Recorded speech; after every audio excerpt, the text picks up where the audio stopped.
What is cranking, everybody? Welcome to another brand doctor live stream. We got my man Always Qureshi in the house. What is going on, dude? What's up, Henry? What's up, everyone? I am super pumped for this conversation. We got my man Brett Brown also coming in and talking about today's topic. Today's topic is all about borrowed interest. What is it? How do you leverage it for marketing? How do you leverage it for branding? Is it a right play or isn't it the right move? And we all know this big movie has just dropped, Space Jam, A New Legacy, with LeBron James featured in it. And I got to tell you, always, I've been reading the reviews and there's a lot of mixed emotions around this movie. And I'm curious to see how it pans out over the next couple of days. We've had people say that this movie is just a big advertisement for HBO Max. So really curious to see how this all plays out. There's my man, Brett. What's going on, dude? Hey, how's it going? Doing pretty awesome. So gave a quick little teaser about today's episode, what we're going to be talking about. But for those folks that may not understand or know what exactly borrowed interest is, they may have experienced before, but never knew the name of it, if you will, right? Can you tell the audience like your definition of borrowed interest so they get an understanding of what it is, and then we'll start diving deeper. Yeah, sure. First of all, hi. But yeah, I guess just getting into things. So I guess borrowed interest is something you hear a lot in advertising, especially I think when you're newer to it, because you tend to do a lot of it. But borrowed interest to me just means using somebody else's story to tell yours, right? So it's typically using one IP to promote your IP, right? And that's why Space Jam. I think Space Jam is catching a lot of flack for using, frankly, like the library of IP to tell their story, and again, like I don't think it's here to comment on it one way or the other, the movie. But yeah, it's really, the conversation is about how we get to our story faster, Right. And Space Jam, like when you see it, just taking it out of the movie, taking it out of the structure of a movie, just looking at it maybe from a brand POV, because that's what we're here to talk about, right? Because I'm a nerd for this stuff, and I turn everything into work somehow. But yeah, it's interesting to look at it from a story standpoint, right? Like from a writing standpoint or from a messaging standpoint. They're able to move their story forward, or they're able to make jokes, or they're able to create drama or introduce character. They're able to take a lot of shortcuts because you have a history with that other external brand. Yeah. Yeah, they did a tremendous job of that in this movie. I mean, using the Nintendo Game Boy in the first 5 minutes.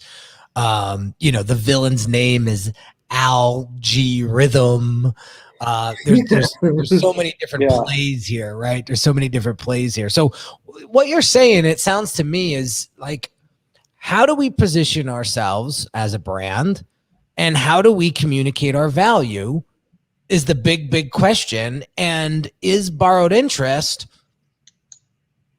a good way of doing that, or a good vehicle to doing that? And so this is what I really want the three of us to kind of break down and dissect today, because in the green room prior to this live, we had some really good points that I think our audience needs to know when they're leveraging borrowed interest, or they may be using it and not even knowing it. And you brought up some good points, Brett, offline, that I want you guys to touch upon.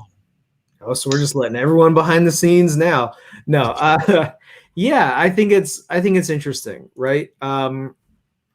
you know, I think the point for business owners to look at, and this is sort of the thing, right? Oh, let me get centered. There we go. So like the thing with advertising is the point of advertising, the point of marketing is to grow brand, right? To solve communications challenges stemming from business challenges, right? Things that we can communicate to add and grow culture on behalf of this business, to grow the world of this brand. You know, I always personally see the function of advertising as world building. That's a personal POV. A lot of people talk about storytelling. I think that's more limited than world building. That's a conversation for a different day. Yeah. I think the thing that we're looking at here is when we talk about Barren Interest or whatever we want to call it, that's just like a sort of an insidery term for marketers. But the whole point here is like a really good example that I think everybody's heard growing up is, oh, it's the Cadillac of blank. You know, like that's a really good example. Like, oh, it's the Cadillac of grills is a really good way to say all the qualities that Cadillac has worked for decades to instill into the cultural lexicon, into top of mind. So immediately you will say, oh, it's a well-made grill. Oh, it's a luxury product. It's the best of all the grills. Cadillac isn't even the best, isn't even the Cadillac of cars anymore. Exactly. You know? What if you don't like, what if somebody doesn't like Cadillac? Yeah. And so again, like that's the risk you run of Barren Interest is like it exists. Like anytime you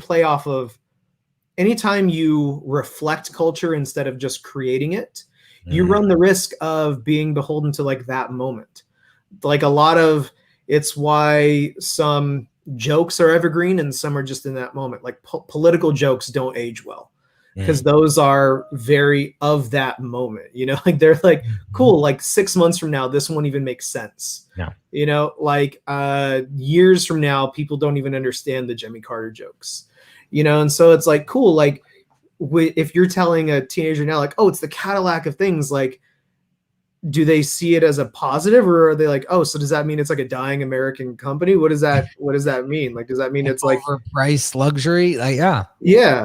And so, you know, does that mean it's for old people? Explain, you know? And so again, like that's the thing you need to be aware of because it's just like using celebrity in your advertising. It's just like using other things is when you invite that external thing, like it won't age as gracefully as perhaps something that you do uniquely for your own brand. But also you're now beholden to like however that brand behaves and grows and lives in the world throughout itself. Like, I mean, again, it's if you're using a celebrity in your brand as the spokesperson and they become the face of your product, if that celebrity goes and does something antithetical to your mission or, you know, goes and does like some weird or some bad stuff, I got a good story for you. Yeah. So I reposted an IGTV of Jordan Belfort and my audience went insane on me. I thought you were better than that, Henry. This guy robbed people and put people's, futures, destroyed people's futures. Like, how could you even repost something of his? And I was like, holy shit. Like, these people are coming at me with pitchforks because, you know, I just wanted to get a point across about selling. Right. And so I used Jordan and I got roasted. Yeah. I mean, again, like that's the risk you run with Barren Interest. You know, I mean, look at, I mean, shit, man, like look at hip hop, look at rap. Like, look at how many people use Scarface, the movie. Like they take that IP and use it as like album art. They use it as identity. Like there's Scarface the rapper, man. Like, you know, like the point is, if you're using other IP to sell your IP, you're now your ad becomes an ad for their thing too. So you're splitting focus, you're diluting your message, but also you're making your point faster. Like it's doping, you know, it's the Lance Armstrong shortcut. It's, it's the whole thing of like, yeah, like, cool. Like, you're going to make your point faster. You can tell your narrative faster. You can say a lot of things using cultural equity and baggage, but yeah, like, you're also beholden to their thing. So there's an Instagram account called Brands Gone Bad. I'm a huge fan of this guy, but this guy he does a tremendous job with this, like goodwill bumping, Yeah. So again, like GI blow, Yeah. like yeah. So like this is all of these are very good examples of borrowed interest.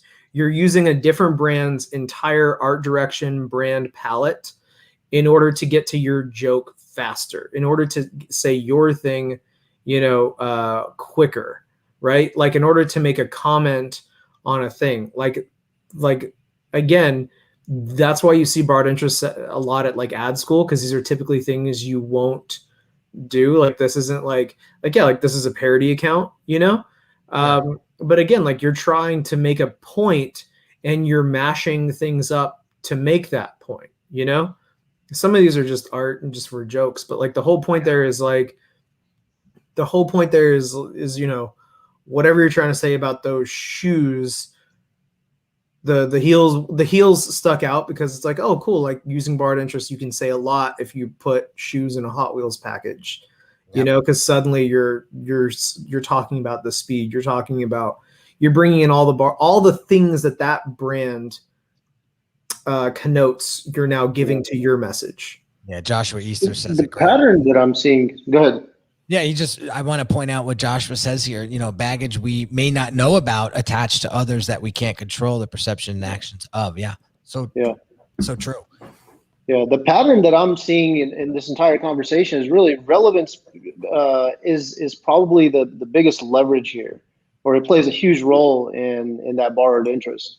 So whether it be, the fact that is it still up to date, or is it still with the current times? That's one piece of it. And then, of course, how it's still perceived in relation to what the cultural lexicon might be. Yeah. Exactly. Yeah. Yeah, exactly. So that's why it's like, and again, like, I'm not trying to make a case for or against. I think, like anything in life, like, I don't think it's black and white, and I don't think there's rigid rules, with any of these things. I think it's like anything, it depends, right? It depends on how you do it, but yeah, like I think to that point, like, it's a lot of times it will come down to a few key core factors, like it'll come down to strategy and execution, right?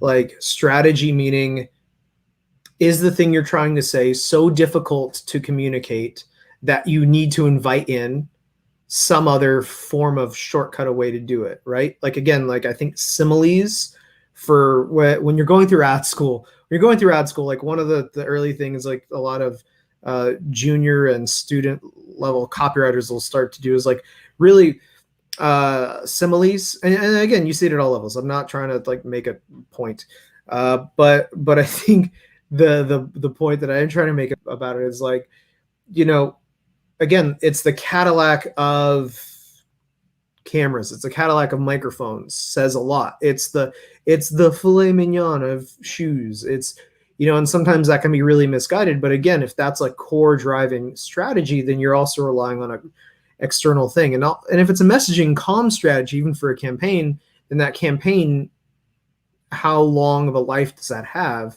within that cultural moment?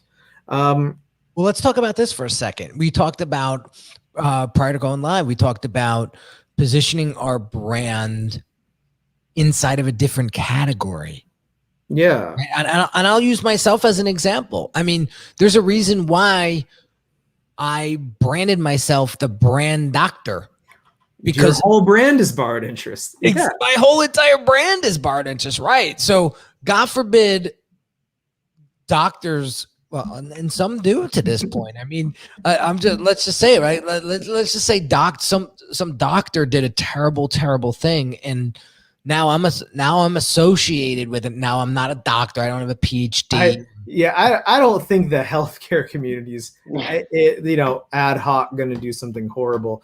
No. I think, the point there was a good one brought up earlier, just about execution, right? Yeah. The point there is, how do you do it and avoid confusion, right? Right.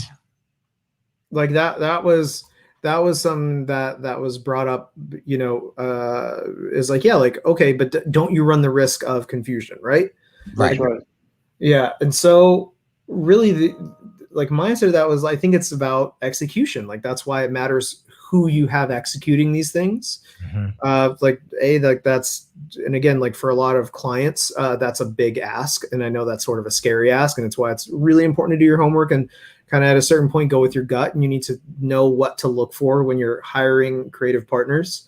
But also, you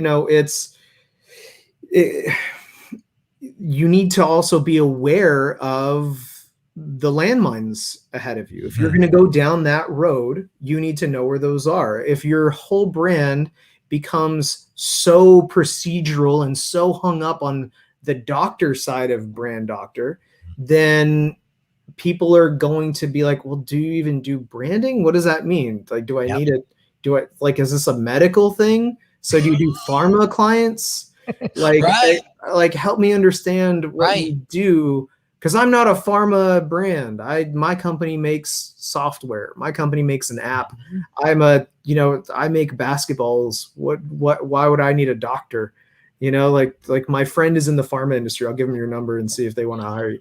But again, it's like, like that's the whole point, is so like executionally, you need to know how to pull that off.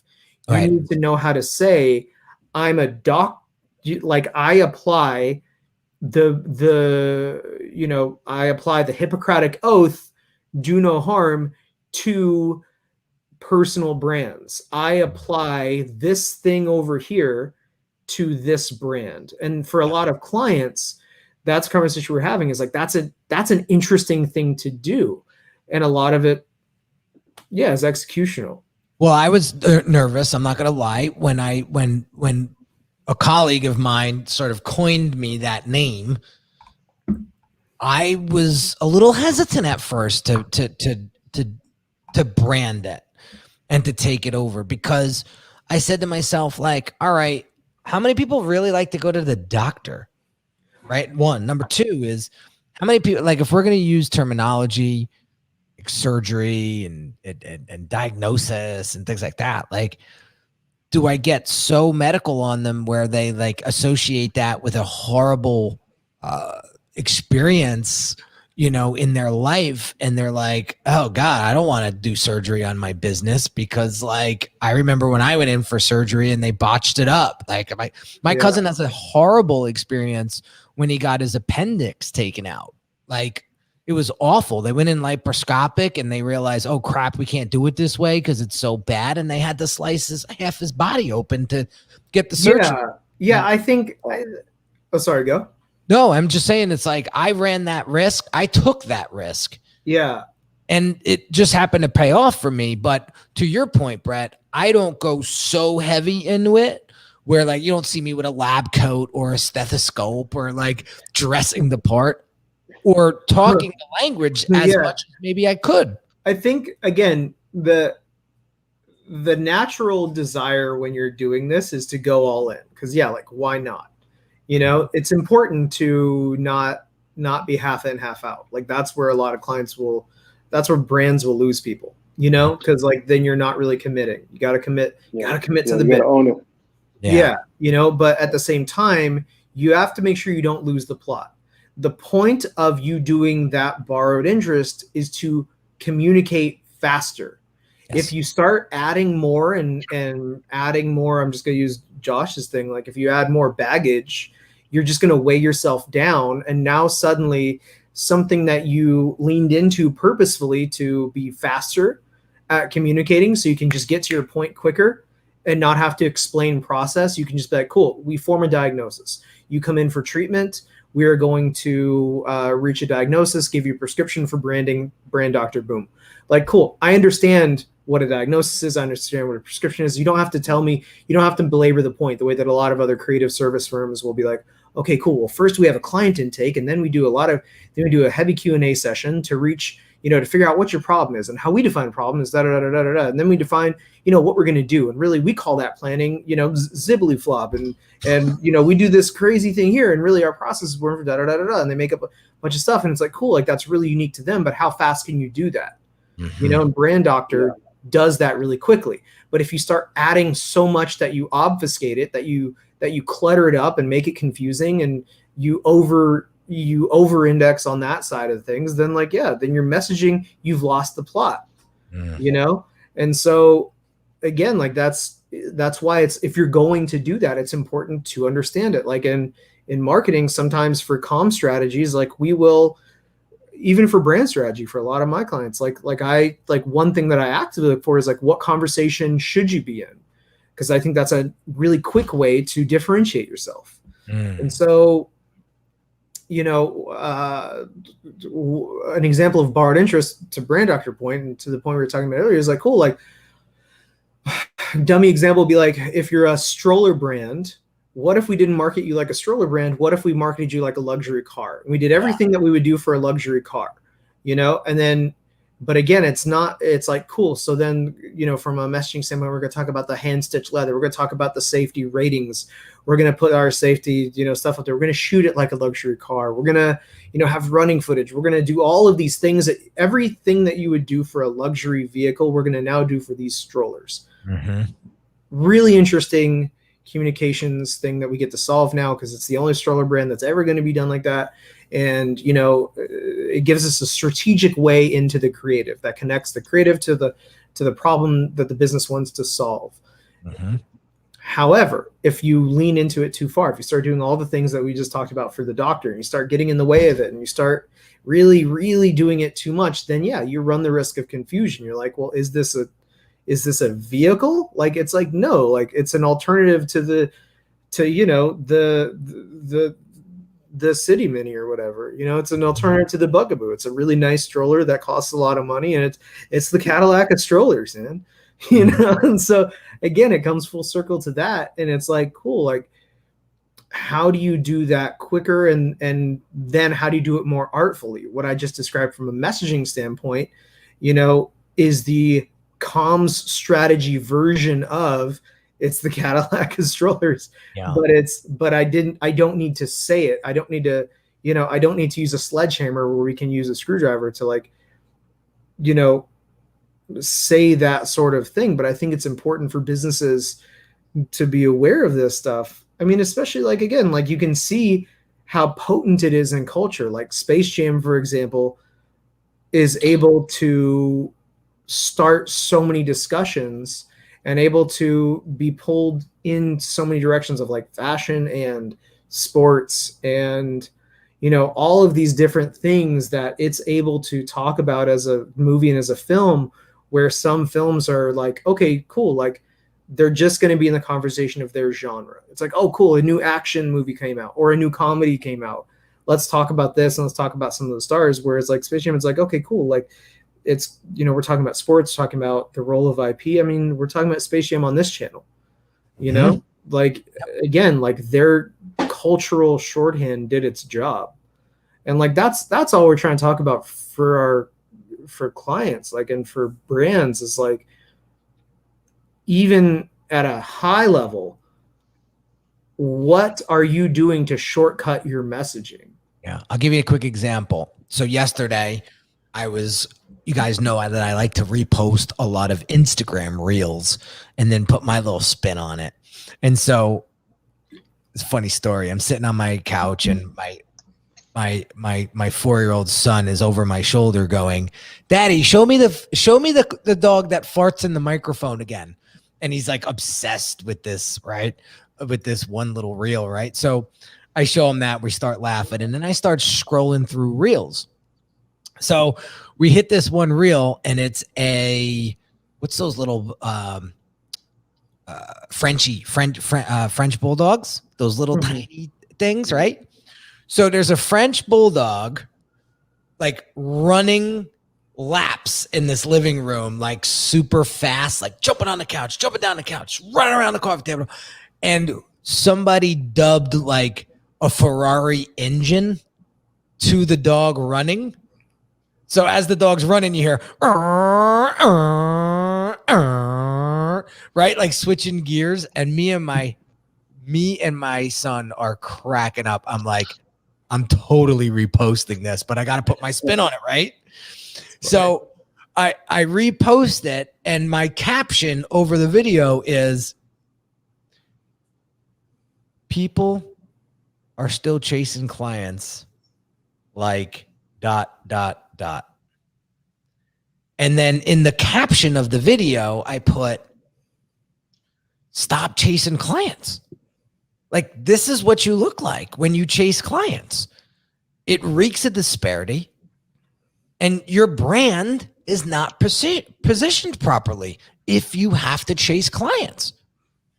So there was a little bit of a story there, but I borrowed the interest of this little dog running around with a Ferrari engine dubbed to it, but it got the point across, and people understood, like, oh shit, if my brand isn't positioned properly online, if I'm constantly chasing after opportunity, you're like a dog chasing its own tail. Exactly. In a never ending loop. So get your positioning right, get your strategy right, let your strategy inform your messaging, get better clients, and get clients running after and chasing you.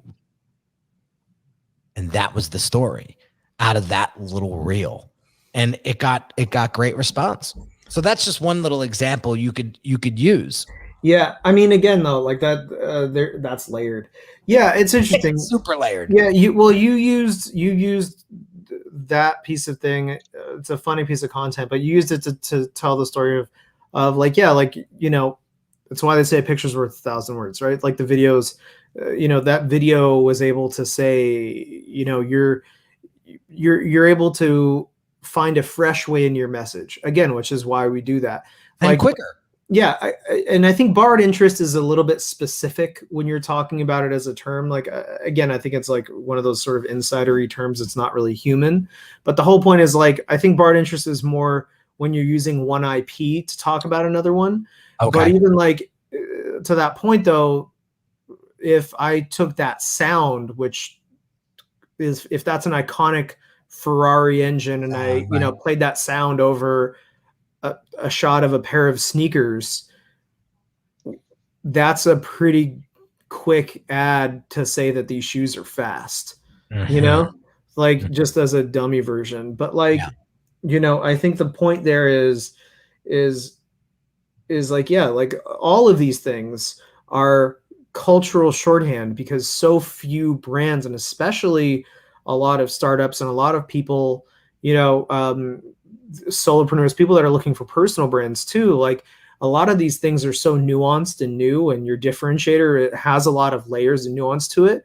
You're not able to reach the kind of shorthand that like Post-its, Kleenex, Xerox, I don't know. Yeah, like these things, like you're not able to have that sort of like cultural penetration to be like, oh yeah, Disney, I know everything about Disney. So when you show me the Disney logo or the Mickey Mouse thing, like that brings up so much history that you can just say a new message without explaining yourself. Where a lot of brands that we talk to, especially in the startup space, is, you know, their job is to explain what they do and then connect it to why that matters. So to get that first part out of the way, sometimes a lot of clients will be like, oh, cool. Like, I just want to ape this brand's logo, or I want my logo to feel like this brand because they're sort of what we do, but just in a different category. And again, like, I think it's important to be yourself. Otherwise you're just doing somebody else's advertising. Right. You know, and it's going to be harder to grow and reach scale and, you know, do your own thing from there. But yeah, like it makes sense from a human POV. Like it makes sense to say, cool, like if you're struggling to communicate a lot of things, what can you do? And then the thing is like, cool, how do you do that in a new way? How do you do that in a new way that doesn't leverage another specific brand? You know, like how do you make it not generic, but how do you make it broad enough that it'll reach a lot of people and still communicate the thing without it being a specific thing? You know, like I don't need to use the Larry O'Brien trophy. I can use an abstraction of a trophy to say we're a brand for champions, you know, just as a bad logo for a company that makes things for championship. I don't know. Like Sure. That's a really bad example, but I mean in logos, like logos specifically, when we talk like logo identity and systems, you know, around identity systems, we're like, okay, cool. Like, where are we getting our shorthand from, and how can we now make that shorthand ownable to us, and not beholden to an external messaging system? You know, still be able to convey and still be able to convey its value or exactly what it does, right? Yeah. So what do you say, guys, as we wrap up here? Like, what's the big takeaway for the audience today when it comes to borrowed interest and using it with your business and brand? I think to me anyway, two big takeaways. I'd be curious. Like, one thing we touched on early on was, if you were to think of yourself in a different category, which category would you put yourself in? I'd love for people to drop in the comments for their own personal business or whatever client they're working on currently. If you were to try to take yourself out of one category, we make clothes, we're a food delivery company, you know, we do, entrepreneurial podcasts, we do something, whatever it is. If you're to take yourself out of that category, we do branding, and you put yourself in another category, like, oh, I'm the only branding person in the doctor category. Now I can figure out a new messaging system, you know? And so like, if you were to do that, I'd be curious to like where you'd put yourself. Where do you belong? What is your core strategy? What category does it put you in when you look at themes and patterns? You know, like, because a pattern will emerge if you look at it sort of at a high enough view. And then the second thing I would say is like, cool, like looking at your messaging, where can you find efficiencies? Where can you steal from culture, you know, without just stealing and reflecting it back on itself? But where can you borrow and then give back something new? You know, like what can you take in to create something new? So like looking at your messaging, okay, what are you over explaining that you could say faster? What are some shortcuts you can take in your messaging now that you have a little bit more foresight to know where the landmines are? Now that you know that, okay, if I can possibly overcomplicate my messaging, if I lean into it too hard in this direction, I can possibly, be beholden to someone else's trajectory if I lean on that specific one too much. Those things so cool. Like, okay, if you're able to avoid those pitfalls, now how can you use something, you know, and make it yours? So I think those two things, I'd love to hear some more from the community. Yeah. I'd be curious to like what the listeners, like what category you'd put yourself in or your clients in. And then, where are some places you can shortcut your messaging by, borrowing something from culture? Yeah. So go ahead. One thing that I was able to gather from this entire conversation was, you're saying that, okay, borrowed interest from other IPs, but also earlier, it seemed like you indicated that like we can also use something distinctive and that's recognizable. It could be a sound, it could be even a smell, like, using different senses to still illustrate that same point and create that connection with that well-known brand. Yeah, Southwest is probably one of the best uses of just a sound mnemonic today. With that bing. Yeah, you're now free to move about.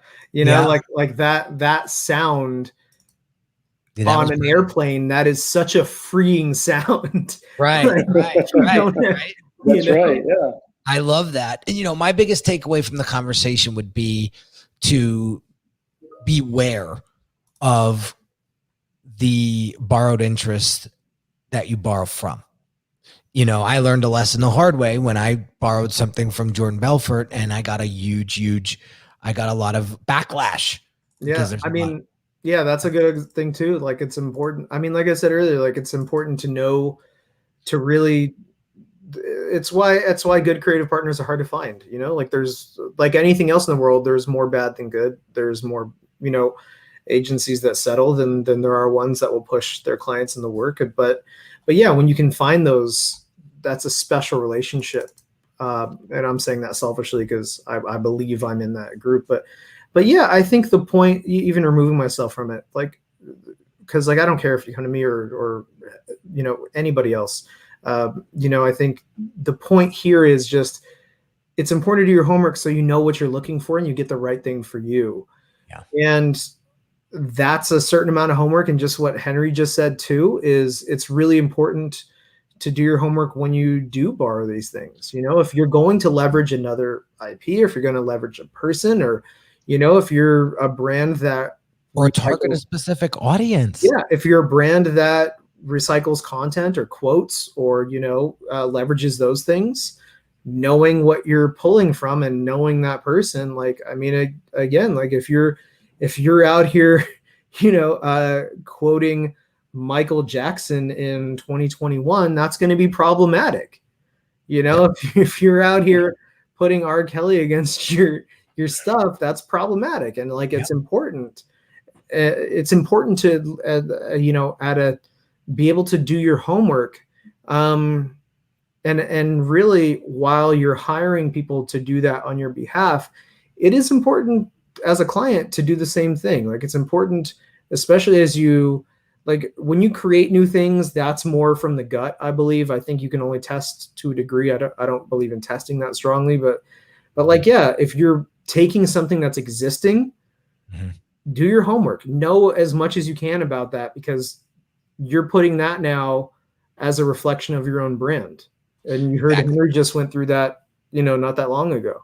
Yeah. So keep in mind, guys, as we close this up, keep in mind who it is that you're actually serving and who you're targeting. Because again, quick example, you're targeting Gen Z or Gen X and you're referencing Cadillac. Like they very well may feel like you are out of touch or outdated because they're not interested in the Cadillac brand. So you're saying it's a stroller for old people. Exactly. So that's how this all gets tied back to brand strategy and messaging. Yeah, and knowing yourself. Old Spice was there at one point. Exactly. Old Spice's brand problem that you need to solve was like, yeah, people think it's your grandfather's cologne. We need to make it cool to 14-year-olds again. Yeah, and they did. Yeah, they did a good job. Always, Brett, always a pleasure. I'm excited. We'll see you back here, Brett, in 2 weeks. Always, we will catch you next Monday. So, guys, real quick before we wrap up, drop us your biggest takeaway in the comments, no matter where you're watching this, and let us know your biggest takeaway from this conversation. If you haven't yet subscribed to the Brand Doctor YouTube channel, hit that subscribe button and let us know, because we're going to be here every Monday and Wednesday at 2 p.m. Eastern. We've been very consistent with this over the past month and a half, and it's been working out. I see the numbers growing, so I appreciate all of you guys that are subscribing. And we are here to help you create profitable, reputable brands, help you position yourself properly online and in your space so that you become the obvious choice and you become that brand that is recognized as the credible, the authoritative, the transparent, what you fill in the blank, right? So know yourself, know your brand, and get out there and make a huge difference and watch how it repays you. So have an amazing day, guys, and I'll catch you on the next one. See you guys. Bye.